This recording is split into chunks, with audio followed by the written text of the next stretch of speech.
স্বাধীন হয়েছে, তখন একটু আশার আলো দেখতাম কেউ একজন এসেছে। আপনাদের প্রতি ছিল কৃতজ্ঞতা।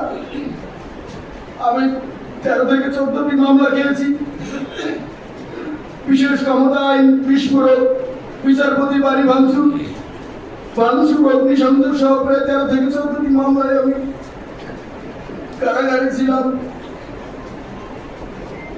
দল এমনই দুর্দিনে ছিল যে কেউ বের হতে পারতো না, গ্রেপ্তার হয়ে যেত। এই আইনজীবীরা ছিল আমাদের ভরসা। আপনাদের প্রতি ছিল কৃতজ্ঞ এবং আগামী দিনে আপনাদের এই আইনজীবী ফোরামটি একটু বড় পরিসরে আমরা দেখতে চাই। কারণ আমি জাতীয়তাবাদীতে এতই বিশ্বাসী, এতই পাগল। আমরা ছোটবেলা দেখেছি যে আওয়ামী লীগ প্রধান নির্বাচন করলে তারা প্যানেল সহ জয়ী হয়। আমারও ছোটবেলা থেকে ইচ্ছা যে বিএনপি যেখানেই নির্বাচন করবে প্যানেল সহ জয়ী হবে। আমরা দেখতে চাই এই আইনজীবী ফোরাম প্যানেল সহ বিজয়ী হয়েছে, এটি যেন আমরা দেখতে পারি।